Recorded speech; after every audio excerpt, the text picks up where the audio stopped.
raison. Ce que les gens n'ont pas compris. Mais c'est juste non. Est-ce que amuñu seeni raison. waaw moo tax ma ne ñoom. ñoom ci seeni raison. ñooñu d'abord balaa ngay jeexal xam nga ñoom li ñu waxoon. l'opposition. que ne mooy tribune la boo xam ne duñ ko may Sonko nangam. mais dans le cadre du contrôle parlementaire. jëwriñ yi dafa war a dem assemblée nationale ñoom ñu toog di ko poser ay questions yoo xam ne day jëm ci mbirum réew mi. surtout que temps yi ñu ngi ci en période de session budgétaire. donc li waroon kay tey mooy député yooyu même su fekkee ne ñoom ci beneen côté ba lañ féetee mais dañu waroon jàkkaarloog waa ji xool fa question yi gën a tàngee ci lu jëm ci xam ñoom dañuy dëkk bi neexul dëkk bi doxul. mais c'était vraiment l'occasion rêvée ñëw taxaw xool chiffre à l'appui wan ne Sonko nag yéen ba ngeen fi ñëw ba léegi. defu leen fi dara. génn ay chiffre teg génn ay kii teg génn ay kii xool daal di wax leen ne leen defu leen fi dara. mais les gens ils ont préféré fuir dañoo daw raison yi nga xam moom lañ kii vraiment c'est pas du tout fondé ñoom c'est des députés ay ndawi réew mi lañ dañoo war a dem jàkkaarloog ilimaanu jëwriñ ji daal koy poser des questions Sonko nag dafa am lu ma waxoon mu ne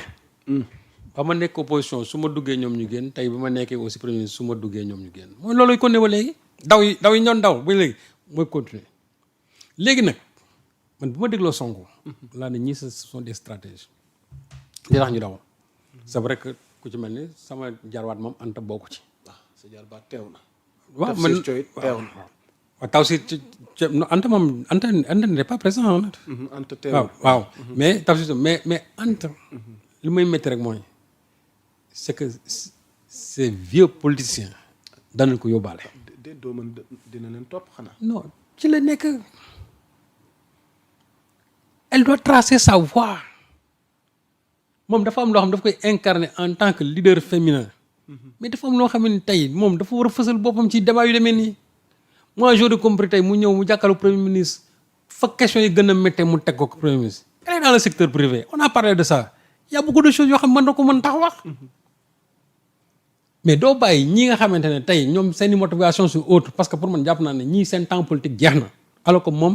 temps politique am day door a commencer mu leen topp yow doo fekk ñoo xamante ni ñoom jël nañ retraite politique yow nga xamante ne yaa ngi commencé politique nga leen topp ñi ci am fulaak fayda nag ñoom toog nañ. Tafsir Sonko rafetlu non xam nga Tafsir moom koo xam de tout temps xam ne même bi mu nekkee PDS de tout temps sa pertinence moom la nit ñi xam il n'est pas arrogant il n'est pas irrévérencieux c'est quelqu'un qui est très poli am xam-xam jàng ba pare xam li muy wax. man de j'aime ces genres de député bu mel ni moom vraiment Sénégal ñu mel ni moom la war a am parce que fu mu taxaw xam-xam lay wax et je crois que yeneen députés yi war nañu inspiré wu ci moom ci lu bare c'est pas parce qu'il est de l'autre côté déedéet li am solo mooy taxawaayu député am ci boppam mi ngi koy matal ba mu am sëkk ba mat sëkk ñi ci des nag li tax ñu daw man après bi ma dégloo Sonko laa comprendre parce que Sonko bi mu ñëwee il a fait le procès de l'ex-régime il a parlé de la dette cachée xaalis bi gars yi sàcc xaalis bi ñu détourné yenn yi affaire Petro-Tim yooyu yëpp dugg na ci mais ñooñu ñan la du ñoom la tu penses que ñooñu doon nañ toog di mën a supporter Sonko di wax loolu yëpp ñoom ñu toog seen place yooyu noonu non duñ ko supporter parce que xam nañ fa Sonko jëm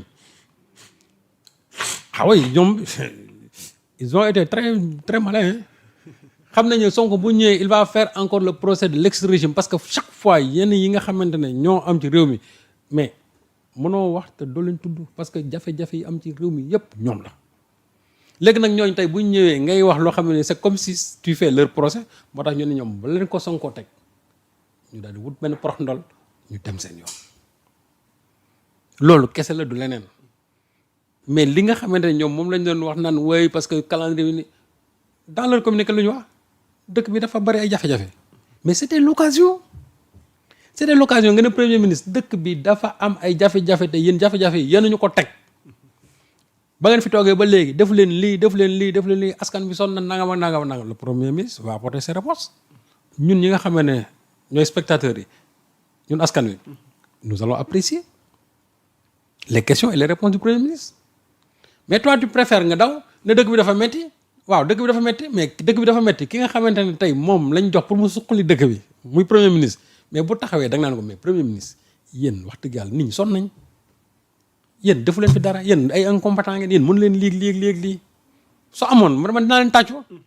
et le premier ministre allait apporter peut-être ses propres réponses mën na leen doy mën na leen bañ doy mais comme que nag ñoom jàpp nañ ne premier ministre bu ñëwee di tudd ay dettes cachées bu ñëwee di tudd ay détournement de deniers publics bu ñëwee di tudd yenn dossiers judiciaires yi nga xam ne dañ ko ndëbboon ñoom nag ils l'ont deviné moo tax ñu daw moo tax ma ne côté boobu ils ont raison loolu moo tax ñu daw léegi nag ci biir daw bi maa xal dañ ci yóbbaale ñoo xamante ni seen yoon newu ci mooy li ma wax Anta. espérons sa jarbaat dina. man de dina la. man de su ma amoon sañ man ci li ma koy digal man en tant que vraiment son oncle man li ma koy digal. mooy jëlal sa yoonu bopp te bàyyi. relique politique yi nga xam ne yaa ngi leen topp. ok parce que ñooñu seen temps jeex na. yow yaa ngi ci ndorteel. te da nga war a fësal sa bopp war a tekki dara sur le champ politique demain mais tant que mi ngi topp ñii. je vous assure que du arrivé ci politique. ce ne sont pas les mêmes registres politiques ce ne sont pas les mêmes volontés politiques. espérons dina la dégg mais am na benn point boo xam ne tamit reeloo na nit ñi keroo parce que permit dose d'humour am léeg-léeg mu reeloo gars yi ci kaw Pape Djibril Fall. bon mais certains tamit nee nañ est-ce que waroon nañ foon àgg ci échange. waaw mais xam nga gouvernement yambar waaw mais xam nga ça c'est les moments de détente à l'Assemblée nationale. waaw. Bon, c'est de l'humour, ça détend les kii yooyu. Bon, man je crois que naa leen. C'est vrai peut le mot yambar. bon sa jarbaat mer na de. waaw mais sama jarbaat loolu sax mer xam nga tax. waaw parce que moom moo génne mot bi. ok moom moo ko génne. Sonko a répliqué nañ ko yemale ci cadre boobu rek. man pour man loolu rek kese la moom nee na yéen ay yëfi yambar yi bon Sonko aussi a répliqué à sa façon mais nañ ko yemale foofu muy jeex man j'aurais compris ça mu toog mu ree ñu ne woy Pape Djibi ree na et puis jeex na. mais boo bëggee génn di bëgg expliquer waat daan ne man ça ne me concerne pas et cetera pour man vraiment wax ji jaru ko c'était de l'humour man xam naa ne Sonko loolu mu wax noonu du lu ko toll fii Pape Djibi aussi ma ko wax aussi du lu ko toll fii intervention là il fallait mettre une dose d'humour bon moom dugal na ko ci Sonko aussi dans sa réplique wax na yambar mooy nangam et cetera bon et puis c'est fini Pape Djibi devait tout simplement sourire que ne bon j'ai accusé le coup mais y a pas de problème un jour dina ñëw dinaa dolliwaat. coup irrégulier mënta ñàkk mais mu xool. mu yem foofu rek nag dans un cadre purement vraiment politique. ok loolu kese la. ok alors sëñ Sall balaa ñuy terminer donc en grosso modo tey par rapport aux réformes parce que tamit Ousmane Sonko y a eu de pertinentes interventions par rapport à des réformes réew mi nag jot na nag sëñ Sall ñu appliquer. yenn réformes yi. non il y a beaucoup de réformes actuellement nii qu'on doit mettre en application ak réformes yoo xam ne dañu ko war a initier man j'ai dit réformes yi nga xamante ne bon déjà boo xoolee au niveau de yenn codes yi par exemple le code des impôts code des douanes et cetera il y a beaucoup de réformes yoo xam ne ni ñu ngi koy indi te loolu c'est surtout pour war a mën a gën a yokk koom-koomu réew mi donc loolu déjà bon je crois aussi ay le code minier code pétrolier yooyu yëpp waxtaan nañ ci yeneen yi nga xam ne nag moom la ñu war a indi réforme mais c'est surtout des réformes au niveau de la justice. Il faut qu'on réforme la justice. Il faut aussi que ñu indi des réformes au niveau de l'enseignement supérieur. Il faut que ñu indi aussi des réformes au niveau de l'éducation nationale. Il faut ñu indi yenn réformes dans d'autres secteurs yi nga xamante ne dañuy impliquer directement dans la vie économique du pays. son keroog bi mu taxawee am na yu mu ci junj. déjà li ma gën a rafetlu mooy li nga xamante ne Me Bamba Cissé wax na ko keroog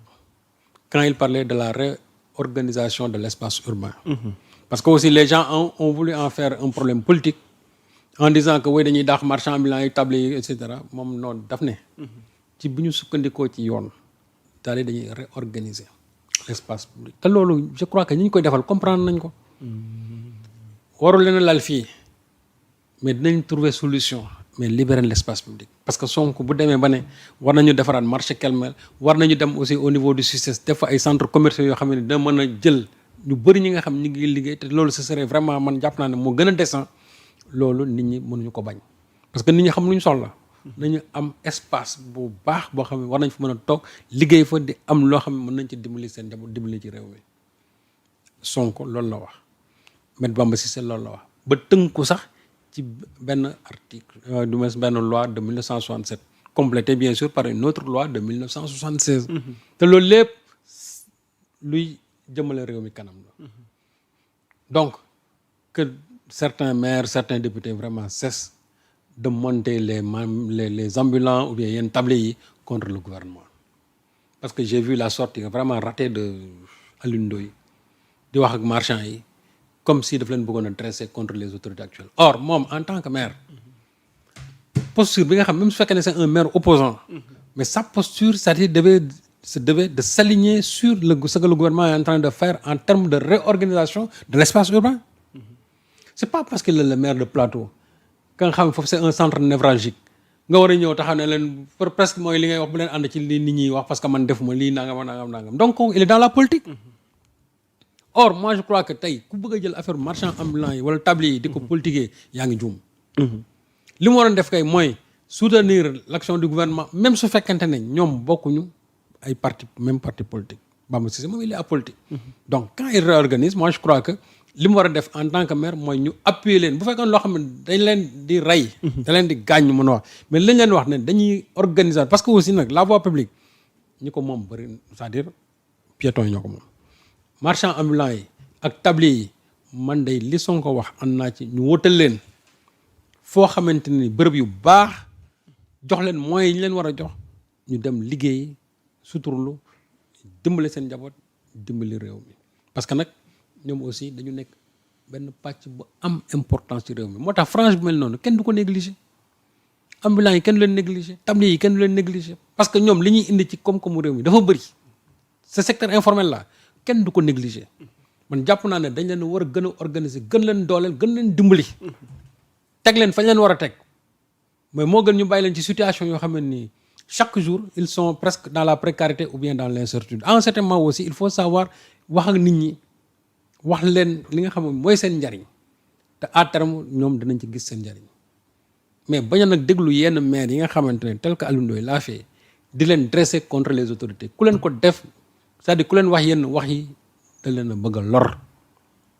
moytu leen yenn wax yi xool leen ci biir wax yi lan moo ci seen njariñ éviter qu'on vous dresse contre les autorités actuelles parce que man xam naa ne ñoom Bamba Cissé leen tax a jóg ak ñoom Sonko leen tax a jóg du wut lu leen naqari mais gën leen a organiser ba ngeen mën a def seen i activité ci nu mu gën a mën a baaxee parce que maire yooyu nag yàgg nañ fi maire yooyu di wax noonu ñoo Alioune Ndoye yàgg nañ fi mais qu'est-ce qu'ils ont fait en termes d'amélioration pour ces gens-là defuñu dara quand un problème politique se présente mais bu ngeen ñëwee da ngeen xool nu ñu koy régler mais doo ñëw di bëgg a jël nit ñi war leen ne ñii baaxu ñu man maa baax affaire manichéisme yooyu baaxul c'est pas bon te Alioune Ndoye c'est ce qu'il est en train de faire et c'est vraiment désolant di ko dégg muy waxee ne nii avec les marchands là donc pour man jàpp naa ne ambulants yi ils sont matures xam nañ bu baax lii seen njariñ te xam nañ aussi kan lañu war a déglu en la matière waaw. macha allah alors sëñ Saliou wolof danaan lu duuf ci nag wi xajul ci cin li voilà donc yéen ñi ñuy seetaan à temps réel xam ngeen ni bëgg nañu continuer waxtu weenu dab tàggoo bu dul tàggatoo rek waaye xam naa mercredi prochain tamit ñu ngi leen di annoncer tamit ñu wéyale dossier rek wéyale njàngat wi ci actualité réew mi sëñ Saliou. waaw di gërëm rek ñi ñu doon suivre yëpp à travers Sénégal 7 ak ñi nga xam ne ultérieurement la ñuy consulter émission bi parce que bëri nañ ci waaw vraiment di remercier diaspora bi xam naa ci quelqu'un de particulier au niveau de Abidjan Mandaw Thiam maa ngi lay nuyu yow sa gars yëpp parce que ñooñu moom vraiment ay borom baax lañ c'est des gens qui sont bien bon vraiment États-Unis aussi j'en ai là-bas France partout ñun donc vraiment dañ naan ku lim doo matal pas doo jum mais doo matal donc vraiment yéen ñëpp maa ngi leen di sant di leen gërëm et puis gis naa aussi les messages de soutien yi nekk aussi ci biir réew mi moom aussi mention spéciale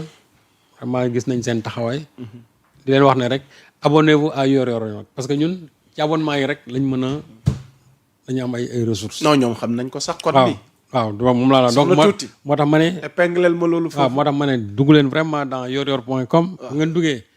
vraiment vous prenez un abonnement pour soutenir le journal parce que nous en avons besoin c'est notre seule ressource foofu mooy suñ seule ressource foofu la te loolu diaspora bi dafa am lu am solo loo xam ne nii vraiment def nañ ko ci. mention spéciale à la diaspora depuis le début jusqu'à présent vraiment c'est vrai qu'il y a eu des abonnements locaux mais diaspora bi moom wax dëgg yàlla ils sont abonnés sur le numérique en masse. macha allah. moo tax je tenais encore à vous remercier. di leen wax ne aussi continuer à nous soutenir parce que suñu seule source de revenu vraiment mën naa ne en grande partie c'est grâce à vos abonnements. macha allah. te loolu ñu ngi leen ciy remercier. jaajëf di ko jaajëfal ndax luñ ko jaajëfal doyul moom Serigne Saliou Gueye borom yor-yor kon dégg ngeen message gi mu leen wax par rapport ak quotidien goog di yor-yor ak mboolem plateforme yi mu amee ngeen dem dooleel ko ni ngeen ñuy dooleele ndax sotti ceeg def ci la soxna tuuti ñu ngi lay jaajëfal ci sa taxawaay ci xarala gi lépp nag dañ koy jébbal madame Ndiaye di yaayu kër gi mu jàllaleel ñu ko ci kilifa kër gi Alaaji Papa Ngagne Ndiaye. amoon nañ mbégte sëkk jotaay waxtaan rek sunu soppeek bopp sunu doyen moom Serigne Saliou Gueye ñu ngi leen di jox dig daje mercredi prochain incha allahu rabbi bu ko defee yàlla may ñu tal ak fekk ñu dikkaat waxtaanee wax tolluwaay réew mi l'actualité est en continu sur Sénégal 7 d'ici là portez-vous bien jaa ngeen jëf wasalaam.